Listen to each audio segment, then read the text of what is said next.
situation économique au Sénégal, intitulée « Pour une croissance durable et résiliente, renforcer les écosystèmes entrepreneuriaux suite à la pandémie ».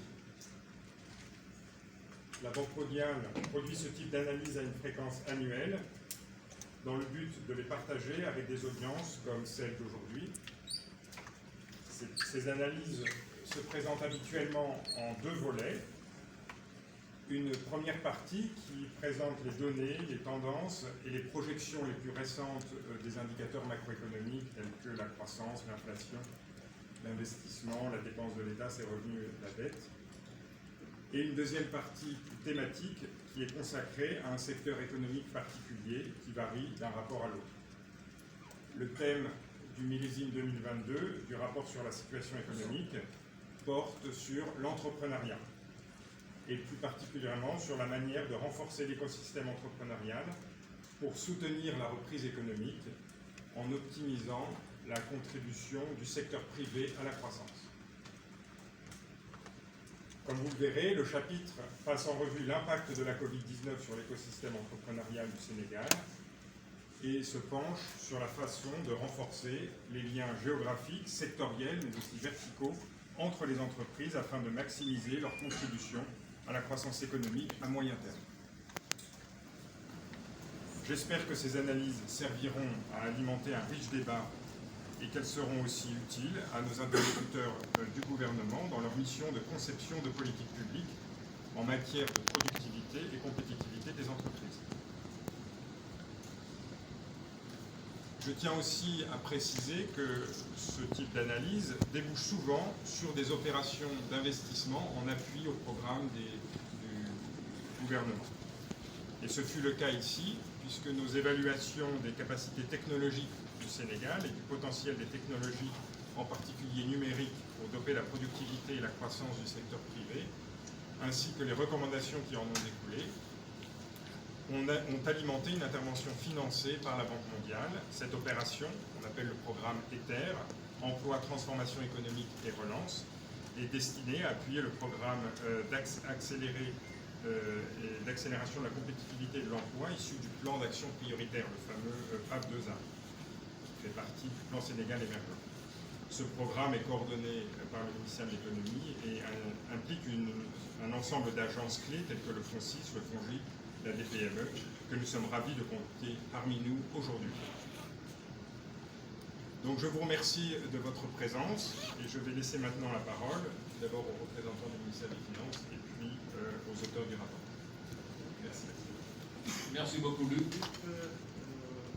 Au nom du gouvernement du Sénégal et de M. le ministre des Finances et du Budget, nous tenons à vous remercier pour notre rappel que le rapport sur la situation économique du Sénégal, sa publication est un événement annuel important qui avait été suspendu depuis 2020 lors de la Covid. Donc aujourd'hui, en 2022, nous nous retrouvons ici dans ces salles pour marquer cet événement qui est très important dans la relation entre l'État du Sénégal et la Banque mondiale. Donc, vous l'avez soulevé, Luc, l'un des points saillants de ce rapport, c'est le focus qui est mis sur le développement du secteur privé, qui est un pan important du plan Sénégal émergent, notamment du PAP2A qui est en cours d'exécution. Donc, nous nous réjouissons en tout cas des conclusions que nous allons tous apprendre aujourd'hui dans l'impact de ce rapport, et certainement les autorités au niveau de l'État du Sénégal en prendront connaissance, et comme nous le recevons souvent des rapports diagnostiques de nos propres services et des autres institutions avec lesquelles nous avons des partenariats, l'État du Sénégal en tiendra compte dans la formulation de ces politiques publiques. Donc sans tarder, Luc, on peut donner la parole à M. Alexandre qui a présenté le rapport de la Banque mondiale. Merci. Merci bien. Ce sera la partie entrepreneuriale. Donc Alexandre Henry, vous avez la parole.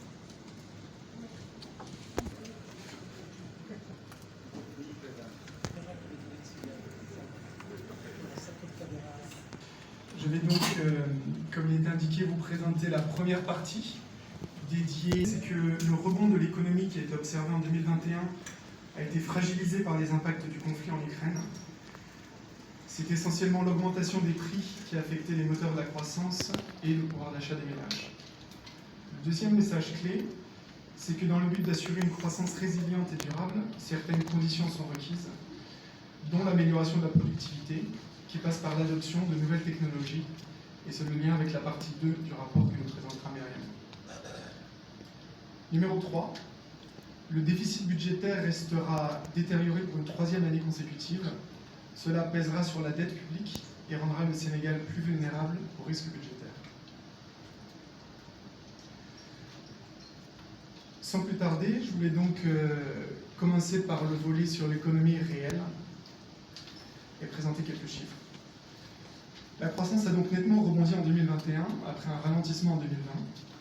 Les dernières estimations font donc état d'un taux de croissance de 6,1% en 2021, ce qui représente 3,3% en croissance de PIB par habitant. Comme vous pouvez le voir, le volet offre, c'est essentiellement l'augmentation de la production des extractifs, que vous voyez dans le bloc noir sur le graphique qui est situé en haut à droite, et également l'augmentation du secteur tertiaire via les services dans un contexte d'assouplissement des restrictions sanitaires. C'est le bloc jaune que vous voyez sur le graphique en haut à droite. Le bloc des services qui a représenté une composante importante de la croissance historiquement au Sénégal.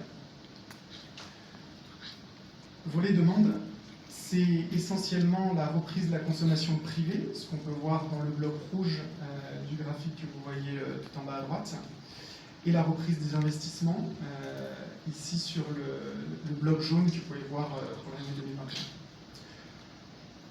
Il faut également noter que pour l'année 2020, c'est essentiellement justement ce bloc jaune, ce bloc des investissements et notamment la poursuite des investissements publics qui a permis de soutenir la croissance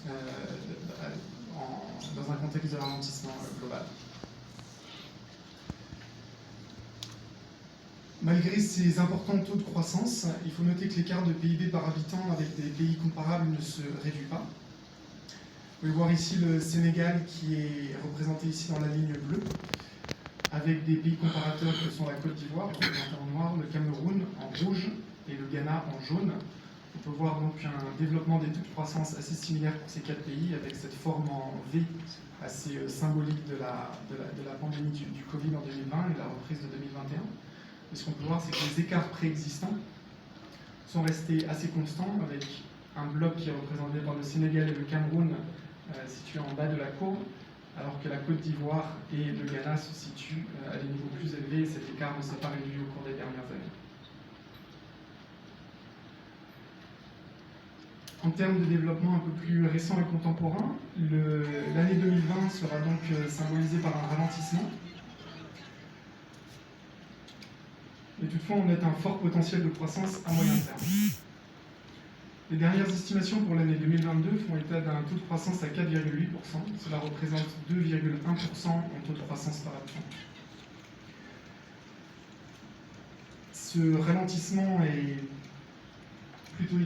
essentiellement expliqué donc par les développements, notamment les conséquences du conflit en Ukraine, avec un ralentissement de la demande et des investissements via l'effet prix, qui sera très légèrement compensé par une amélioration du secteur des extractifs, comme on l'a vu, un contributeur important de la croissance au Sénégal également.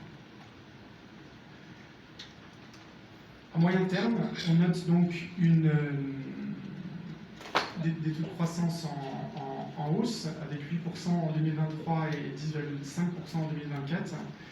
Ces estimations donc, reposent essentiellement sur la production d'hydrocarbures, qui arriverait donc en vitesse de croisière en 2024.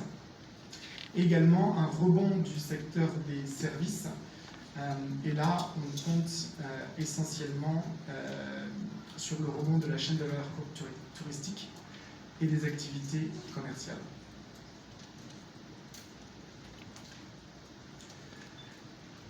Ce qu'on peut voir ici, c'est les développements récents de l'inflation.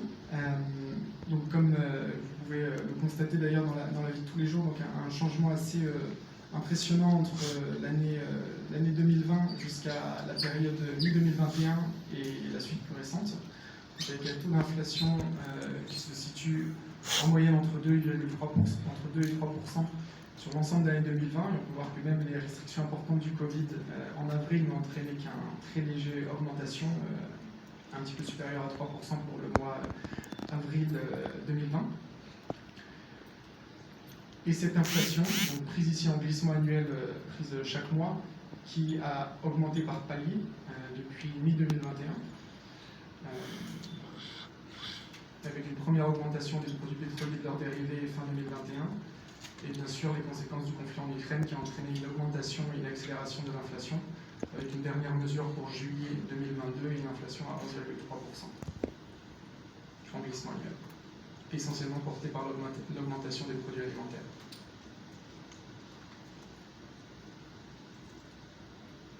Maintenant, je voulais évoquer l'équilibre sur la balance extérieure. Il faut savoir qu'au Sénégal, le compte courant est structurellement déficitaire, mais les développements récents des dernières années montrent qu'il continue de se creuser. Pour rappel, les exportations essentielles au Sénégal sont constituées de minéraux, d'or, de produits chimiques, de produits alimentaires. On note une composante importante des activités de réexportation, notamment vis-à-vis des pays voisins enclavés, notamment le Mali. Au niveau des importations, c'est essentiellement des produits pétroliers, des véhicules, des machines, agricoles ou industrielles. Seulement, le creusement du déficit a eu plusieurs raisons et explications différentes au cours des dernières années. Le déficit de la balance commerciale est expliqué en 2020 essentiellement par une chute des exportations, alors que les importations sont restées constantes. En 2021, les importations ont commencé à se renchérir vis-à-vis notamment de l'augmentation des prix des produits pétroliers et de ses dérivés.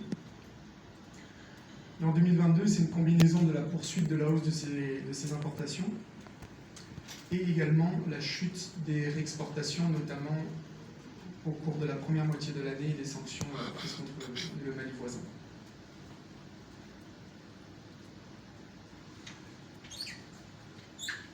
Je voudrais maintenant parler un petit peu du volet budgétaire, en décomposant d'abord le volet dépenses, puis le volet recettes, et ensuite les équilibres au niveau de la balance fiscale. Les dépenses publiques s'étaient donc avaient commencé à se normaliser en 2021, mais repartent à la hausse en 2022. L'année 2021 a été marquée par une augmentation significative des dépenses, avec une augmentation à plus de 2,4% en point de pourcentage. C'est un phénomène qui était commun à l'ensemble de la région et même au-delà de manière globale, avec évidemment une explication au niveau des plans de riposte, des mesures fiscales, des mesures de soutien aux ménages et aux entreprises, qui ont expliqué donc l'augmentation de ces dépenses. Il faut savoir aussi un élément important, c'est que les dépenses en capital ont été maintenues en soutien à l'économie, comme on a pu le voir, le volet formation brute de capital fixe a eu un impact important sur la croissance pour soutenir la croissance dans l'année 2020 et la maintenir justement à flot. En 2021, on a observé un début de normalisation avec des dépenses qui s'établissaient à 26 à 25,7%. Au niveau des recettes, il faut savoir qu'en 2021, les recettes fiscales n'avaient pas encore retrouvé leur niveau d'avant Covid. Elles avaient chuté de 16,6% à 16,8% en 2020 et elles sont maintenues quasiment au même niveau en 2021. En revanche, les dernières estimations montrent qu'il y aura une bonne résilience des recettes malgré le ralentissement économique en 2022 et on s'attend à ce que les recettes fiscales retrouvent donc leur niveau d'avant-crise en 2022 à 17,7%. De manière assez mécanique, dans un contexte de ralentissement des recettes et d'augmentation des dépenses, eh bien, le déficit public s'est détérioré. Le déficit public ici représenté sur cette courbe rouge, qui a passé la barre des 6% en 2020 et qui est resté au-dessus de la barre des 6% en 2021. Évidemment, donc, le phénomène du creusement du déficit budgétaire est un phénomène régional, que ce soit en 2020 ou en 2021. Il faut savoir qu'il a été partiellement atténué en 2020 grâce à la mobilisation importante des partenaires techniques et financiers. En 2022, le déficit est estimé à 6,2% du produit intérieur brut. Il faut savoir que c'est 1,5 point de pourcentage de plus que les estimations qui avaient été faites avant le conflit en Ukraine, donc à fin 2021. Et évidemment, ce qui le nourrit ici, c'est la réponse fiscale dans un contexte de hausse des prix et des subventions au carburant et à l'électricité.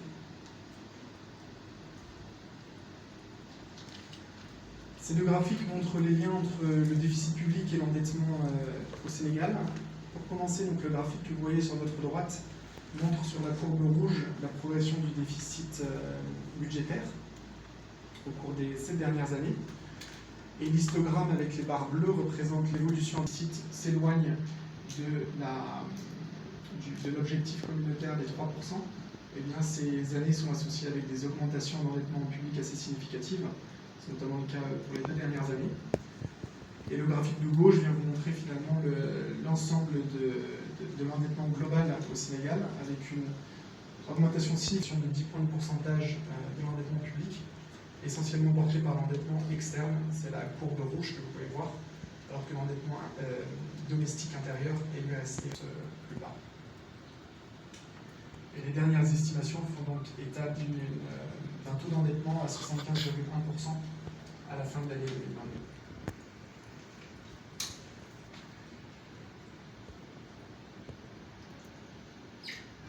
Dans ce contexte, les prévisions font donc état d'une consolidation budgétaire dans un esprit de rejoindre l'objectif communautaire de 3% de déficit public. La stratégie de mobilisation des recettes à moyen terme sera donc la clé de cette consolidation fiscale.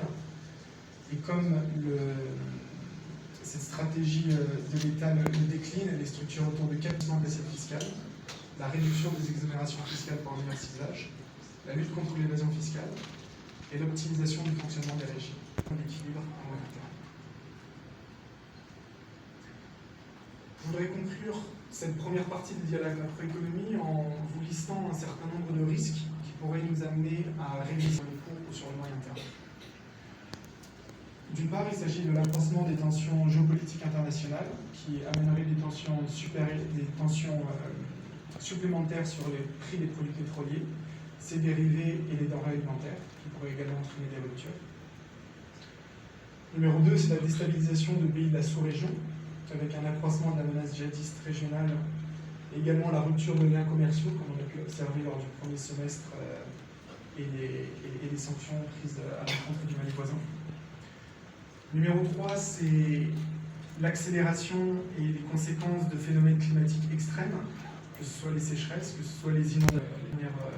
Les dernières tragédies des mois de juillet et août nous l'ont rappelé récemment, ou le décalage de la saison des pluies qui aura un impact sur la productivité du secteur agricole. Également, on en parle moins aujourd'hui parce que les chiffres effectivement sont plutôt rassurants, mais un nouveau variant du Covid-19 pourra avoir un impact global sur l'économie. Et enfin, les 2 derniers, qui sont primordiaux, sur lesquels je voudrais conclure, ce sont les risques budgétaires. Effectivement, les mesures de soutien ont été prises dans un contexte de faible marge de manœuvre, avec un déficit public qui était au-delà des 6% depuis les 2 dernières années. Et ces mesures de soutien viennent finalement rendre le Sénégal plus vulnérable à ces risques budgétaires. Et le dernier, c'est l'accès au financement, avec un contexte d'inflation globale qui a entraîné un resserrement des politiques monétaires aux États-Unis ou en Europe. Et ce resserrement pourrait également affecter l'accès au financement des économies émergentes. Aussi, pour la partie dédiée à la macroéconomie, je serais ravi de répondre à quelques questions après la présentation de Myriam concernant le volet numéro 2. Merci beaucoup, dédié à l'entrepreneuriat. Je vous remercie.